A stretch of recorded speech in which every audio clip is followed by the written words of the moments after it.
Well, we have a pretty cool caller that will be joining us here in a couple minutes, and he's someone I consider a hero, and he'll discuss why. I'll put him on the spot for that, but his name's Paul. He's a previous client from New York, and he's a character. Let's just put it that way. I've enjoyed getting to know him throughout the last 3 years, and it was really, truly enjoyable getting to know him, just kind of, you know, looking at what he participated in the past, and that he made it through it, and the person he is today. And so it was real enjoyable. So he's got a question about planting fruit trees, and Dylan, you probably get questions from clients and in your travels this year. Just about every client that I've been to has been very curious about planting fruit trees, and I'm trying to think of a specific example, but I mean, just basically what we recommend doing is, you know, focusing on food sources, because, you know, you want to have that attraction in a certain area that you can take advantage of. So yeah, and the fruit trees can be a great enhancement to that. Right. And to me, there's a good place to plant fruit trees and a bad place. Right. And you know, some people might say, well, you know, what's a bad place if it's part of your habitat and diversity? But if you're spending your time and your money and you're doing it right, then I think you should plant it in the right location. Yeah, absolutely. Where you're getting the most bang for your buck and for your efforts. And so definitely, it's kind of why people have us out. They want to make sure that they're avoiding costly mistakes. And, absolutely. And their intentions are put in the right direction to get the best results. And so Paul, we're gonna join him now and have a little conversation with him about fruit trees. We're gonna discuss the why, the when, the where, and how it can relate to your land too, and really explode your deer population, maybe your favorite stand location, and we'll talk about that here shortly. Hello. Hey, Paul. How's it going? Hey, how are you, Jeff? I'm good. I loving you're on the video right now, so don't say anything. Don't say anything too weird. Okay. Hey, we're loving your accent too. We don't. I'm over You're here. Loving my who's with you, Dylan? Dylan, he's right here. Say hi to Dylan. Paul, Dylan. Hey, Paul, how's it going? Hey, how you doing, Dylan? I got my wife and my partner next to me, Susie. Nice. Hi, Susie. Of course. Hi, Susie. Hi, guys. Well, you know, she's my partner in crime, when it, so to speak. So. Yeah, and we're. How you guys doing? All right? Yeah, we're doing really well. We actually went out for a little drive today, just kind of scouting out habitat improvements, and found 5 sheds this morning. Picked up a few antlers today, so that was a nice little bonus. Hey, Paul. You know, I was telling Dylan that before the call, and I've talked to Dylan about you before, in a good way. That's a good thing. I told him that you're a character, but I'm a character. You are. I think your wife would agree, probably. But well, hopefully that's a good thing. Go ahead. That's a character in a good way. So that's a good thing. But I told Dylan that I consider you a hero, and I think other people would too. And why am I saying that? Can you give people a little background about yourself? And I really do appreciate you even mentioning that. Well, but just so you know, a hero, in my opinion, is something that you can purchase for about $4.75, depending on what you have put into the sandwich. That's my yeah, that's exactly right. But yeah, what do you want to know? You want to know basically what it is I did back in the day? I retired as a 3rd grade detective from the New York City Police Department. Actually, the what is known as the Emergency Service Unit, also known as ESU, for lack of a better term. We wore a lot of different hats. We were the SWAT team, but for political reasons, we couldn't wear something that said SWAT. So what I did was I did a lot of rescue work, a lot of SWAT work. I was involved with the 9/11, unfortunately, World Trade Center, where I lost 23 dear friends of mine that morning when the towers came down. Mm-hmm. So when you're talking about 23 individuals out of 400 total in the unit, that's a pretty large percentage. That's severe. So, it's terrible. It's very severe. Yeah, you know what? It was, I'll use the word sucked. It sucked. Okay? Yeah. And, but, you know what? It's umpteen years later. I'm here. I'm healthy. And I'm talking to you guys. I mean, I was just 61 years young. And I feel Nice. good. You know, I mean, I got to shed some of this COVID weight that I put on sitting here. But other than that, everything is good. I love it. Well, we thank you for your service, and it was a pleasure meeting you back in the day. And that's I still have a picture. I'll make sure Dylan has it of you and I out in the woods. I think I sent that to you too, of you and I together, and that was you know, it was cool meeting you and spending the time with you, like a lot of my clients. But like I said, you are a character in a good way, and you know, kind of going along with the switchgrass that you planted, the food plots. You've had habitat cuttings on your land. You and Susie have some nice deer blinds. We've tried to change your approach, and so you've done a lot of work, and you want to do more. You're having fun with that. I know it's a lot of work, but you had a question about fruit trees and fruit trees in general. Kind of taking that to that step this year. And what would you like to know about fruit trees? Dylan will answer anything that you need to know. Okay. And maybe I'll try a little bit too. Okay, I've been doing my research, and you know me. When I get involved in something, I go from A to Z. There's 26 letters in the alphabet, and I make sure I take care of every single one, every letter. That's good. That's just me. That being said, I'm looking for varieties of apple trees. Nothing crazy. Maybe a total of 8 trees in a sort of, I guess what you would call a cluster. And I would like to have them on the perimeter, the outside perimeter, where they get a lot of sun of the food plot. And naturally the wifey wants one by her spot. So yeah, I better or else I'm dead. So we'll do that too. So you're saying 7 in front of your blind and 1 in front of hers? Is that? Yeah. Yeah. Okay. Yeah. I got news for you. Let me just fill you in on something. She shoots everything. I shoot nothing. Okay? I go there and I gut the for her. Nope, sorry. And you know, she shot a bear this year. She got a nice sized doe, and I'm over there doing the food plots, and I get nothing. But getting back to fruit trees, so that's what I'm looking to do. I'm looking to put these apple trees / pear trees. What do you think of pear trees? So what I think about soft mass in general is a variety of apples, crab apples, pear trees, or other soft mass that fits your region and fits your area. So like in Michigan, for example, we have local conservation districts that have tree sales, and they'll have varieties specific to your area. I know Charlie Morris, maybe Coldstream Farms in Michigan, they have apple trees that are more that northern variety, and it seems like they're always changing. I know in the past I planted what was called Rose Law crab trees back in the day, and they ended up being just, they were probably the size of a small M&M.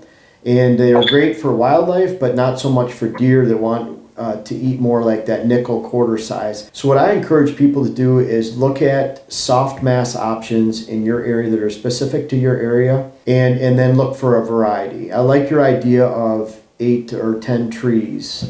Making sure that you cluster those almost like in a small orchard.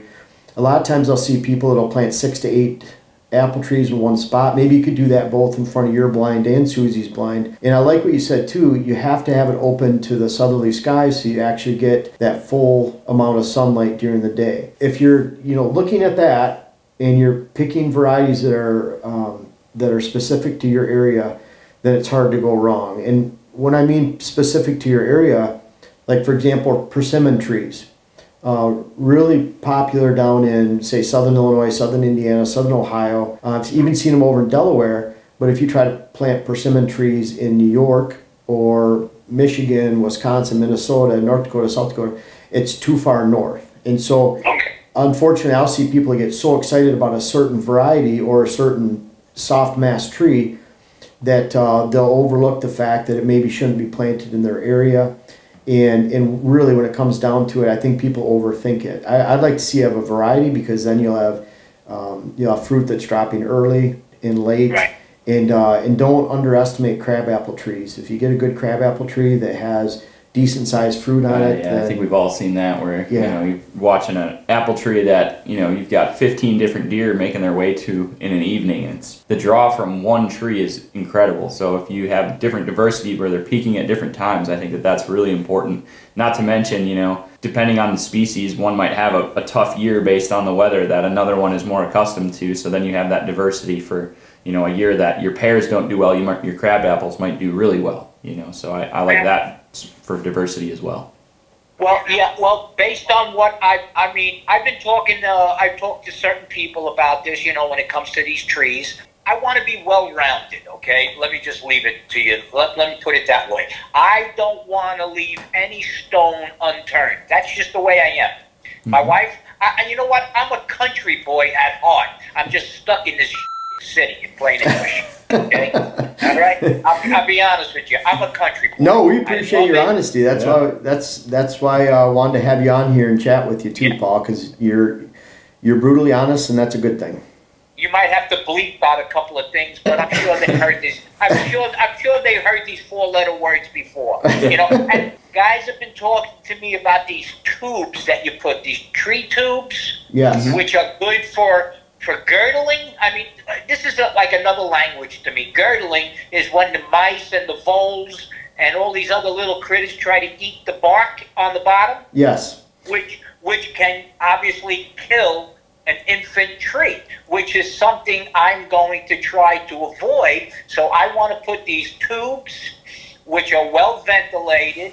They're only like $4 a piece from what I understand. And I want to put the posts, one on each side of the tree, and I want to be able to put a fence around there, securing everything, and maybe even put a weed mat down, because at first I'm going to spray the whole area, and then I'm going to deal with the spots where I want to cluster these trees. So I really don't want any glyphosate to penetrate where the bark, where the stem of the tree is going to be, and take a chance in killing my tree. I don't want to do that, obviously. One of the good things is, Paul, is that the glyphosate has to get into the leaves of the tree in order to kill it. So if you spray that trunk, you don't have to worry about it killing the tree. That being said, I like your idea of the caging too. So I go to a lot of clients and see a lot of planted fruit trees that haven't been caged and they get destroyed. And so that's why I like to see you almost create a small orchard where you put a 6-foot fence, 5-foot fence around 3/4 inch tubing or fence posts, typical steel fence posts, pound them in the ground, but making sure that you have a very sturdy fence around those so that the deer literally can't get to your fruit trees. Then eventually when they're older, you take the fence down. I also like the idea of either tree wrapping or putting the protective covering or plastic tubes over the trunk so that you don't get mice and rabbits and voles girdling in and are tunneling in, girdling the trees. But boy, you're better off planting them correctly and protecting them and putting a lot fewer trees out than you are putting many trees out, not taking care of them, because they're all going to be dead within a few years. How far from each other do you feel, like kind of sort of staggering them, do you think they need to be? Or how close do they need to be to one another? That's a good question. I would say I would want them to be at least 8 to 10 feet apart to begin with, because you're going to have some mortality regardless of how well you take care of these trees. So once they kind of fill in, then you can kind of select, and I think kind of take out some of them. But to start, I would probably want them to be pretty dense. Yeah, 8 to 10, maybe 10 to 12 feet apart in a small little orchard. So you could cage each one individually or cage them all, but they have to be caged. And then, so in front of yours, you could do 4 to 6 different varieties. And then in front of Susie's blind, 4 to 6, something like that is the way I would look at it. And I like your idea. One of the things that I discourage people from planting fruit trees, and I think it's more just a matter of they're not really doing much, is if you just throw those trees randomly out in the woods or in the habitat. I want them to be in front of your stand locations and then complementing a food source or on the way to a food source so that it sets up that stand. And so far too many times people just throw them into a little orchard in the woods that they can't actually hunt. in theory, you could have a buck that goes and feeds on those fruit trees before they come in front of your blind, and you never get to see them because they're back in cover and they're moving through. So critical to get sunlight, cage them. But Paul, one thing I'm worried about with you and on your land are your stinking bears. And I know Susie took care of one of those last year, but still, they have a potential for destroying apple trees. And so I know. When you get into bear area, it's always that risk that they could destroy your apple trees. So along with covering your water holes this year during the summertime, making sure your bears don't have that bathtub they liked playing in last year. I know. And then shooting them as needed, when legal. And certainly keeping the population down, that will deter them too. But that's my one fear with those apple trees are the bears. As long as so. But last year I had 3 of them chowing down on the food plot. I mean, I was like, I had mom and 2 cubs, you know, eating my brassicas and whatever else I had. I was like, look at this. I mean, I couldn't win. Yeah. You know? So now I have to cover these damn water holes. What am I going to put on these water holes? Plywood? I would put some plywood and rocks. You have plenty of stones around there. And then, like, let's just say, like in October, unleash them. Yes. Yeah, September, October. Once you're getting into the hunting season, because then those bears aren't establishing a pattern of use of using those all summer long. I mean, literally. Yeah. Paul had pictures of those bears. They're using it like a bathtub. They're just playing in it, drinking it. It looked like family fun for the local bear population every day. I had three of them in the damn tub at the same time. I was like, are you kidding me? Yeah. But, okay. So, the fruit trees, I'm very excited about them. I'm also, you know, just to get away from that a second, I'm going to be doing the buckwheat again because I love the buckwheat and what it did for the soil, the organic matter. Oh, definitely. Yeah. Beautiful. And like you say, it's a great cover crop. And I'm going to be, listen, I don't have the kind of money that you actually need, unfortunately, to do everything that needs to be done. Right. Well, I think the small little orchard would be a pretty decent thing, too. You just have to make sure, like planting the fruit trees on the north side of your plot so they get the full sun. It's the same with her. Just make sure you look to the southern sky and make sure there's some trees down so there's a hole of sunlight getting in there. But that could really enhance her spot in the future. We always encourage the mock scrapes too. How long do you think? How long do you guys think it takes for these trees under optimum conditions that they actually mature and bear fruit? So that's 4 or 5 years. Yeah, it's only 4 or 5 years before they have apples. I've seen them in 3 years. It's pretty, you know, if you're planting an apple tree that's 2 feet tall, then it's going to take a little bit longer. But it seems like most of the trees you're planting are in that 4 to 5 foot range, and they're bearing fruit within 3 to 5 years. I strongly recommend the Plot Start and the Plot Boost from Deer Grow for the products that I use. We used them last year, and we had some really good test strips where we didn't plant it, and it was pretty cool to see the difference. But that was a great, with my new food plots I had in Minnesota last year, it was a great remedy for the low pH for just a temporary fix, because it only works for several weeks, or 10 weeks, 12 weeks, whatever it is, but that's enough for that short growing season for those cool season annuals. I'm not correcting the soil for years to come, I'm correcting it for weeks to come just so that the plants can grow. So that was pretty nice to run it through the sprayer. I'd be honest with you, I was able, I mean, you got to remember, this is going to be deer, listen to me, you see where my head's at. This is going to be year 3 as far as the food plot. The first year, when we did the layering with the rye. Right. And we did 300 pounds, remember? Yep, to build up the soil and get something green there. That's right.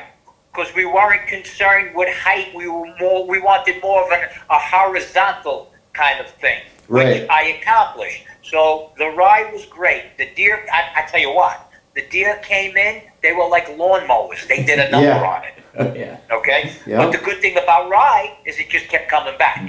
Right. So then we got into the buckwheat, and this will be my second. And then I got into the fall food. Unless you have something else, Jeff, that you think, because again, I'm in Catskills, upstate New York. Right. What worked with me was the peas, the oats, the rye, and I believe it's the wheat, and 3 pounds of tillage radishes. Yes. Do you think there is anything else that, because let's face it, I don't want to get too exotic and too ahead of myself because, again, I'm not in the middle of Ohio or Utah where, there's 14,000 acres and I have tractors at my disposal. I can do whatever I want. So it's just basically spray and pray with me, Yeah. No till.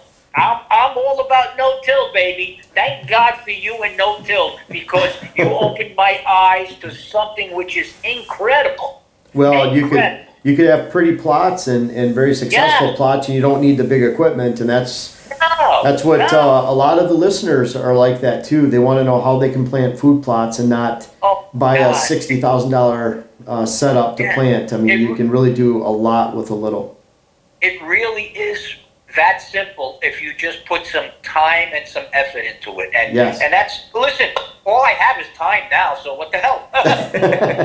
Well, I'm looking at this year, Paul, in year 3 with your food plots and the improving soil and what you've done to work on the soil and bring in lime and everything else and rotations of rye and buckwheat, tillage radish. I'd like to see you this year go to half that food plot in a straight brassica blend like John's Sweet Feast brassica blend, and then the other half work on the peas and beans, oats, and then top dressing with rye later, so that you have those 2 different food plots of diversity within the same food plot, so that you really can maximize the amount of attraction you have for the entire season. And I like the brassica because if the deer leave those alone for a little bit and they're hitting the beans and peas more, then you can produce a lot of volume in a short amount of time. And that's what I'd like you try to get the most out of your food plot. And that kind of goes back to, we'll just mention for the people that are watching this, that's why I strongly recommend, especially on a small property like yours where you only have a small food plot or one food plot, 3/4 acres and too bad in size. But if with that plot, if you had that in summer foods and the deer were really hammering your summer food, you'd put a lot of does and fawns on there, and they take up that space. And so then when you go to plant your fall food plot, those does and fawns are going to hammer that food, and you're not going to get that volume that you need to make that plot be efficient and last or have a chance of lasting the entire hunting season. So I like that idea of, you're putting the buckwheat on to improve the soil during the summer. That limits the amount of attraction during the summer. And then you're really trying to produce as much volume as you can going into the fall. And I think a pure brassica blend would be great on one half, and then your cereal grains on the other half. So we'll talk about that. Well, then listen to me. Your word, as far as I'm concerned, is gospel. So you're telling me, I'm sorry. For those that are listening, they know where I'm coming from. Well, Paul, I always enjoyed talking to you, and I'm glad you got to meet Dylan too. Yeah, really great chatting with you, Paul. Thanks for bringing all the insight. Great talking to you guys. Before I let you go, you know I got to get one question in there. Sure. What do I do as far as putting a 5-gallon bucket, drilling maybe a 1/16 of a hole in the bottom of the bucket and filling that bucket with water, so the new fruit trees don't die from lack of water? That's interesting. I have not used that method. I have not. So there's some really good irrigation methods online. That's one of them.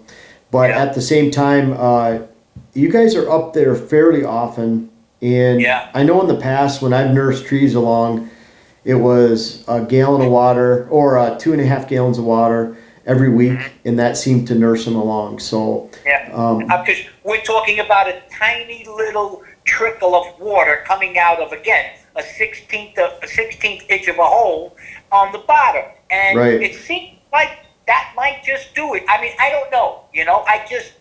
Well, especially when you get it down by the root system too. So it just goes directly into the roots and keeps that area moist. So that's an interesting thought. Yeah, there's other other methods like that too out there. So that might help you, especially when you guys are gone for 2 or 3 weeks from your place, from your absolutely. Because well, we'll be going up in probably about a month or so and start rocking and rolling with awesome. You know, nice. all the preliminary nonsense that needs to get done. Yeah, guys, I appreciate your time. I really do. It was great chatting with you, Paul. Yeah, it was really good chatting with you, Paul. Great talking to you, Dylan. And Jeff, it's always a pleasure shooting the you-know-what with you. Exactly. That's why I love talking to you, Paul. And I appreciate your questions, too. That was a really, you know, you planting the fruit trees. You had talked about that anyway, so it was a really good opportunity for a discussion about it that we could have. I'm kind of hoping this helps a lot of your listeners. Maybe they were thinking about doing the same thing. You never well, know. They are, and it's a good topic. And I just want to kind of stress the points again. You have to get sun. You have to cage them. You have to protect the trunks from girdling. And it's really important to get those near a bow stand. It's kind of like a water hole. If you're just going to put a water hole in the middle of your woods and not hunting, what good does it do? It defines movement. It's also a great enhancement to your food plot. So you're keeping high-quality food with high-quality food. You're not just throwing a random orchard out in the middle of the woods that you can't hunt or can't tap into the movement. And so if you pick the varieties that are specific to your areas, and you follow those steps, then you're going to be successful, unless the bears knock your fence down and eat the apple trees. So, Paul, it's awesome talking to you. So, great talking to you, man. Dylan, you be well, and you're with a good guy there, and you guys obviously complement one another, and I'm Thanks sure a lot, Paul. It's going to be a great thing for you guys. Well, again, we appreciate your service in the past, Paul. Yeah, absolutely. And, no problem. And I've always enjoyed talking to you, and it's been my pleasure to get to know you. Great to know you too, my brother. I hope to speak to you again soon, and be well, and all that good stuff. And say hello to the family. I will. You take care. Hey guys, I really appreciate you watching today's video. We're out here having some fun today. We're planting some switchgrass, cutting some timber, making some bedding areas, but most importantly, we're putting it all together, and that's critical. Any habitat improvements you're making, you can't just make improvements because it's a good spot. You have to link those together so that helps your hunt this fall. Really, I encourage you to check out my web classes. The link is in the description. It's helped a lot of folks design their properties and do what we're out here having fun doing right now.